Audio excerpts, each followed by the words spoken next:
L'Iran souhaite aller plus loin. Il ne s'agit plus seulement de bloquer le pétrole, mais aussi de contrôler les câbles Internet sous-marins du détroit d'Ormuz.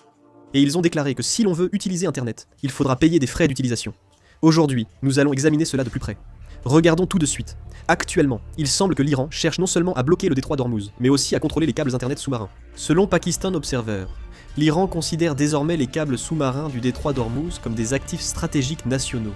Récemment, l'Iran a annoncé qu'il confierait également la responsabilité de la supervision et de la gestion des câbles sous-marins dans ses eaux à une agence appelée l'Autorité de gestion maritime du Golfe Persique, créée pour contrôler le détroit d'Ormuz. C'est un problème très sérieux. Il n'y a pas qu'un ou deux câbles sous-marins traversent le détroit d'Ormuz. Au moins 7, reliant l'Asie, le Moyen-Orient et l'Europe par ce passage. Si cette mesure est appliquée, tous les câbles transmettant une énorme part du trafic Internet mondial et des données financières seront contrôlés par l'Iran. En réalité, l'agence PAR, qui dépend des gardiens de la révolution iranienne, a même rapporté qu'il faudrait instaurer un système d'autorisation et des frais d'utilisation pour les câbles Internet passant sous le détroit d'Ormuz. De plus, selon le média d'opposition iranien Iran International, l'Iran considère apparemment le détroit d'Ormuz non seulement comme un point stratégique pour l'énergie et le transport maritime, mais aussi comme un point de pression numérique. Le groupe de réflexion britannique Policy Exchange a révélé que plus de 10 000 milliards de dollars de transactions financières sont effectués chaque jour via ces câbles sous-marins. Les paiements, transactions boursières, échanges de devises et activités financières mondiales passent en réalité par ces câbles sous-marins. Si l'Iran coupait ces câbles sous-marins, ce ne serait pas qu'un souci d'accès à Internet, mais tout le système financier serait menacé. De nombreux pays utilisant ces câbles, comme l'Arabie Saoudite, les Émirats Arabes Unis ou le Qatar, riches grâce au pétrole, seraient gravement affectés, annonçant des conséquences majeures. L'Iran est resté ferme. Selon l'agence Tasnim, ni les Nations Unies, ni aucune entreprise multinationale de télécommunications ne peuvent installer de câbles Internet ou de pipelines énergétiques dans ce détroit, sans l'accord et le paiement de frais à l'Iran. De plus, l'Iran a adopté une position ferme en déclarant qu'aucun pays, entreprise commerciale ou compagnie maritime, n'a le droit de faire naviguer des navires marchands ou des transporteurs d'énergie vers l'Iran sans payer les droits de passage et sans respecter les lois établies par l'Iran. En réalité, il n'est pas certain que l'Iran contrôlera effectivement les câbles sous-marins passant par le détroit d'Ormuz, et il se peut aussi que ces déclarations ne servent qu'à prendre l'avantage dans les négociations. Cependant, le simple fait que de telles déclarations aient été faites nous donne déjà des enseignements très importants. Même dans ce contexte, des analyses affirment que l'Iran résisterait plus longtemps que prévu. La CIA pense qu'il peut supporter le blocus maritime américain au moins 34 mois. Certains responsables américains estiment même que l'Iran pourrait durer plus longtemps, car il ne dépend plus d'une seule voie maritime. Les États-Unis exercent une pression sur le détroit d'Ormuz pour affaiblir l'économie iranienne, mais l'Iran met rapidement en place des voies de contournement par voie terrestre et via la mer Caspienne. En particulier, le réseau ferroviaire reliant l'Asie centrale devient un facteur clé. Même si son efficacité est inférieure à celle du transport maritime, le simple fait de pouvoir continuer à exporter du pétrole vers l'extérieur est en soi très important. Même les services de renseignement américains considèrent qu'il est possible que l'Iran transporte du pétrole vers l'Asie centrale par train. Et il y a aussi la mer Caspienne. Actuellement, l'Iran exploite 24 heures sur 24 4 ports sur la côte nord de la mer Caspienne, en les transformant en bases logistiques stratégiques. Grâce à ces ports, les échanges commerciaux avec la Russie se poursuivent. L'Iran exporte du pétrole brut vers la Russie, qui lui fournit en échange des denrées essentielles comme le blé, le maïs, les aliments pour animaux et l'huile de tournesol.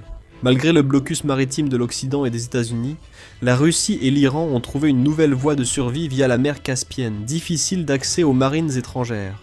La Russie envoie des pièces de drones à l'Iran par la mer Caspienne, accélérant la reconstruction de sa force de drones. Si la mer Caspienne reste ouverte, l'Iran pourra continuer à résister. Il est rapporté que les États-Unis peinent à estimer le commerce sur la mer Caspienne, car la plupart des navires naviguent en mode fantôme, sans système d'identification automatique. La répartition des juridictions est importante. L'Azerbaïdjan, la Russie et l'Europe dépendent du commandement européen des États-Unis, tandis que l'Iran et 3 pays d'Asie centrale relèvent du commandement central américain. Donc, il est difficile d'organiser une réponse intégrée. Par ailleurs, l'Iran disposerait encore de missiles et de lanceurs mobiles. Selon le Washington Post, l'Iran détiendrait actuellement environ 75% de ses lanceurs de missiles mobiles et 70% de ses missiles. Des rapports affirmaient leur quasi-disparition pendant la guerre. Mais c'était faux.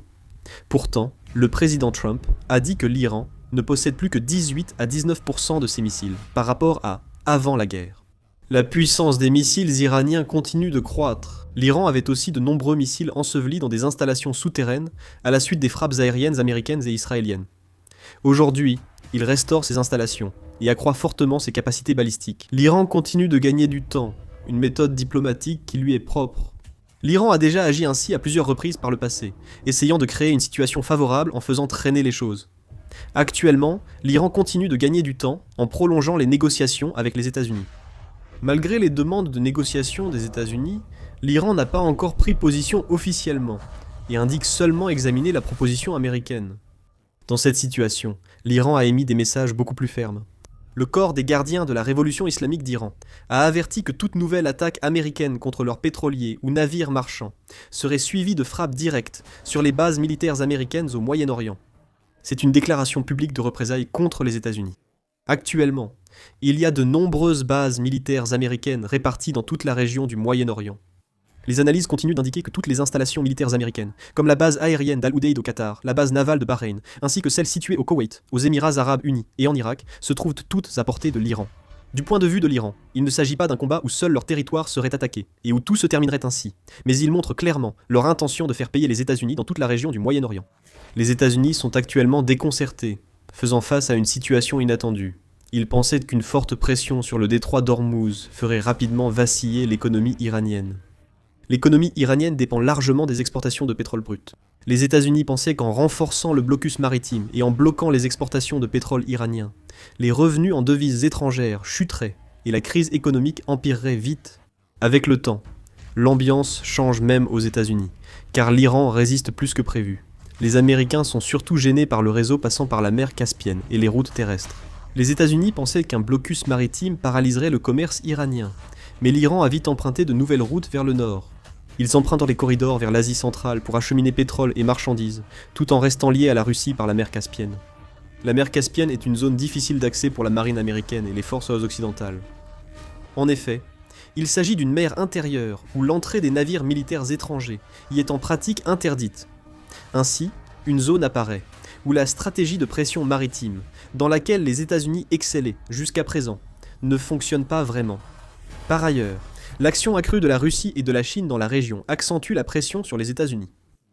Comme la Russie et la Chine soutiennent déjà l'Iran, les États-Unis ont imposé des sanctions à un total de 10 personnes et entreprises, les accusant d'avoir aidé à fournir des pièces d'armes et des matières premières utilisées dans la production de drones et de missiles balistiques iraniens.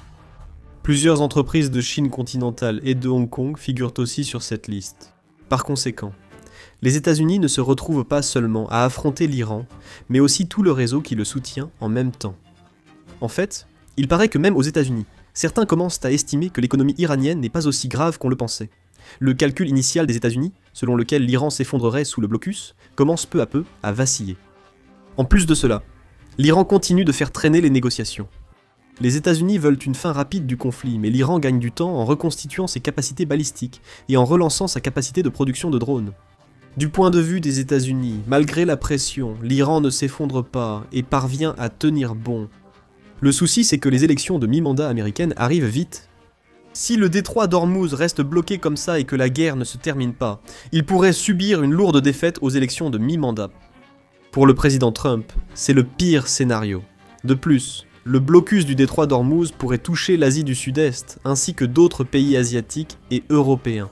Dans ce cas, il y a de fortes chances qu'une crise économique mondiale survienne à cause du blocus du détroit d'Ormuz. Actuellement, les pays d'Asie du Sud-Est sont déjà en état d'alerte, car ils ne reçoivent plus de pétrole. L'année prochaine, il est possible que des pénuries alimentaires dues à une grande famine surviennent dans de nombreuses régions du monde. Le principal problème, c'est l'absence de stratégie de sortie.